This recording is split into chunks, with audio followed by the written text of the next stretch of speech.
Welcome back to the Piping Pastor. Today we'll be getting back into our Poetry in the Bible series by taking a look at some poetry from Tibet.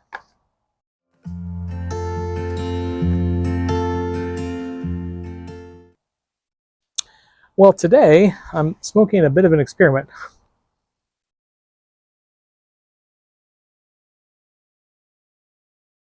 It's a very warm day here in Maryland, so I broke out the iced coffee. And the iced coffee I brewed this time was some of the caramel flavored stuff from Starbucks. My hot coffee I always do just straight black, but in the cold brews sometimes I like a bit of flavoring. So I thought, well, what better to go with caramel Starbucks coffee than Peter Stokkebye's Luxury Twist Flake?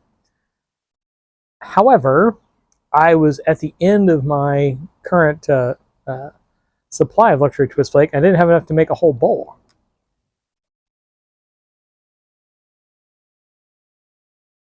So I thought, well, why not try mixing it with something? And I mean, for those of you who have smoked Luxury Twist Flake, you know it's kind of sweet, but it's also it's very subtle. Virginia, you know, there's not a lot of robustness to it.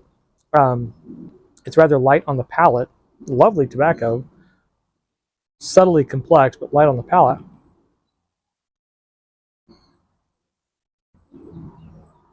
It's like, well, I certainly can't blend that with any of my Englishes or Balkans or anything else like that. And Revelation Match has the citrus note, and that would have clashed. So it's like, well, I have all this Eileen's Dream that I smoke very intermittently, so I'll mix that up in there. And so this is a half and half bowl of Eileen's Dream and Peter Stokkebye's Luxury Twist Flake with a cup of caramel coffee and my bent Dublin here from Peterson.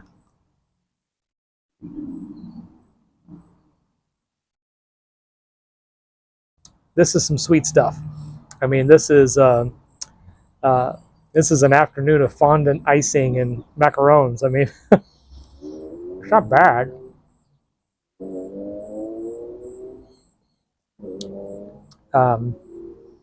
It's just there's a lot going on there, but all of it's sweet. You know, as I say, it's like having a mixed plate of desserts.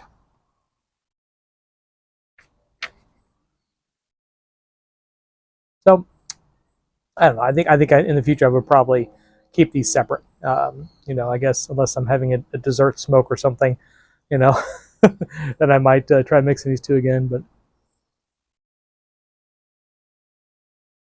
it's fun to experiment every once in a while. That's how we got Haunted Pirate Ship, right? Well, so today I've been looking through this book for a wee while now, and it's a collection of Tibetan poetry and written by Tibetan Buddhists, not Buddhist monks necessarily, but people who practice Tibetan Buddhism by and large, either as devout followers of Tibetan Buddhism or people who've just kind of grown up in it. In the region of Tibet, it's pretty much all Tibetan Buddhism, either culturally or people who have chosen the faith. No, it's not quite like like the Uyghur population in China. In China, to be Uyghur is to be Muslim. To be Muslim is to be Uyghur. That's kind of a general understanding of people within China. So it's not quite that. It's not to the point where everybody in Tibet is culturally tied to being a Tibetan Buddhist, but it is by far the dominant religion. Now, the difference between Tibetan Buddhism and Chinese Buddhism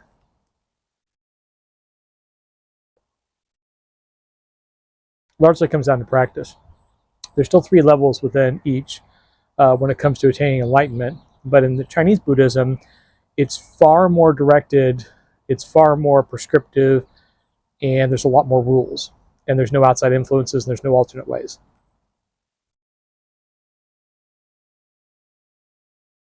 It's very much about a hierarchical, I hate that word, level of study where one studies one thing, then moves on, then moves on, then moves on, and it's a progressive movement towards enlightenment. In Tibetan Buddhism, many different teachings are brought in, right? So the only difference between Tibetan and Chinese Buddhism isn't the color of the robes.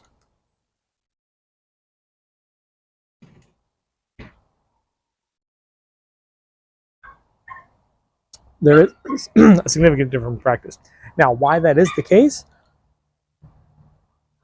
Well, that can be um, you can derive various different arguments for that. To begin with, in China, um, uh, Confucianism is it's pervasive in Chinese culture.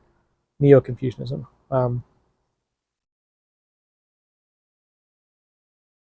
Neo-Confucian Qi cosmology is predominant, and it's not to say that everyone in China is a Neo-Confucianist or a Confucius follower. And there's Confucianism, Neo-Confucianism, and New Confucianism.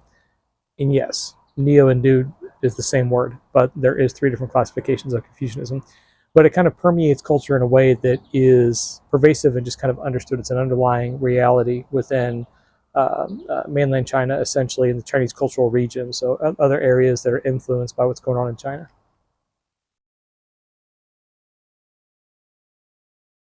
And the separation of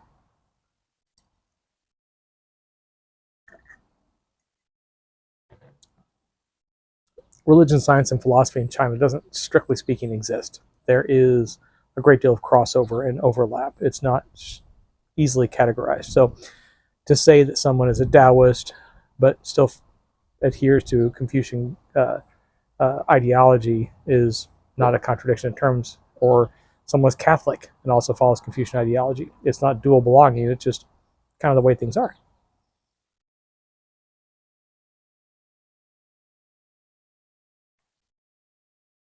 And there are varying different degrees of that as well.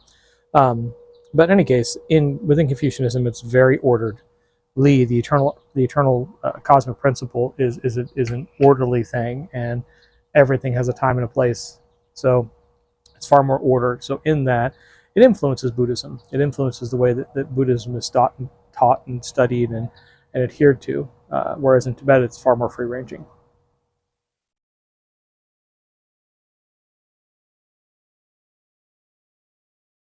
Which is a good thing to keep in mind when you're reading the poetry of the region, especially by those who would adhere to Tibetan Buddhism. They still have a general understanding of enlightenment and the path to enlightenment, but it's a many-fold path to enlightenment. It's far more, I mean, the eightfold path is there, but there's a lot of different ways to interpret it. So, which is helpful. And the poem we're going to get into today, it's contemporary, and it's from 1988. So, and I know what you're thinking. Yes, that is oldish. For those of us of a certain age, it's not too long ago, but it's still considered contemporary in terms of a timeline of poets, especially within Tibet. But this one is one kind of emotion.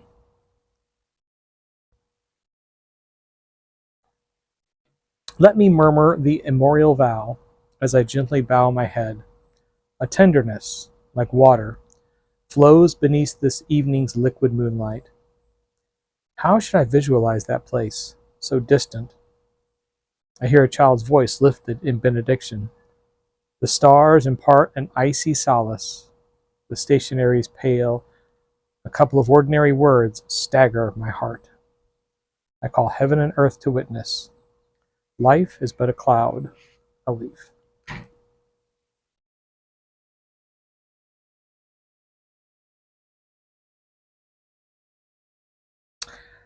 It's it's wonderfully deep in imagery. You can almost picture yourself at the edge of a body of water, meditating, thinking about enlightenment or the ultimate fulfillment of whatever your personal spiritual cosmology tells you is the enlightenment age or ending or section. But within that,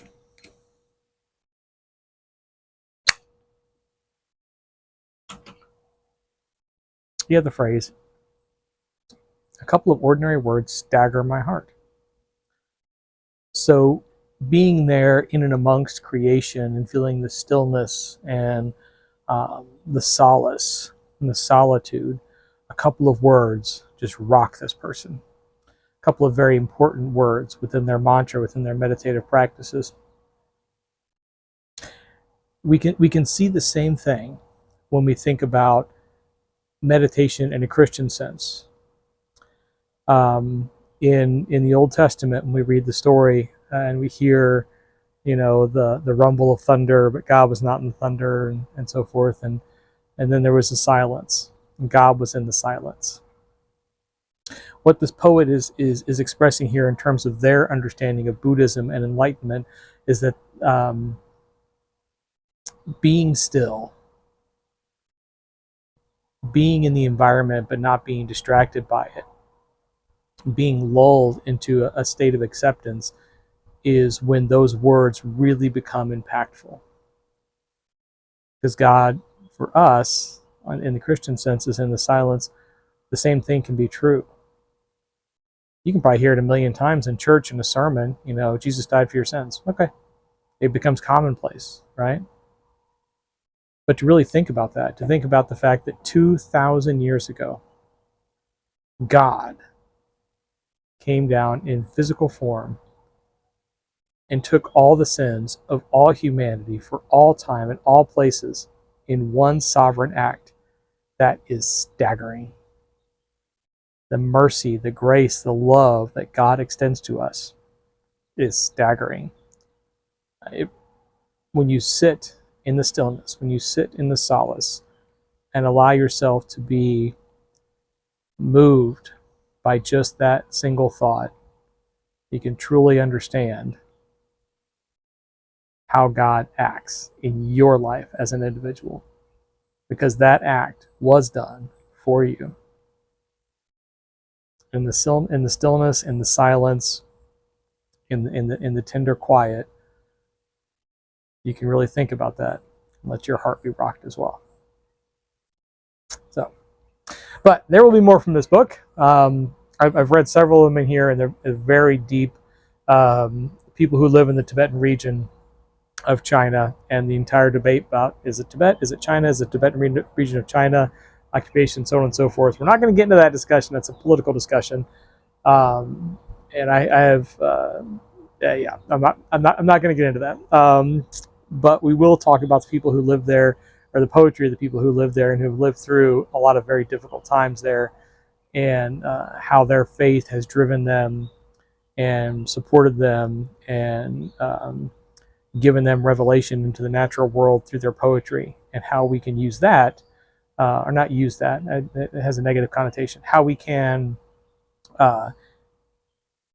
employ that in our own faith as Christians, if you are a Christian, or any other faith for that matter, how it can inform your own faith and your own view of the universe through theirs.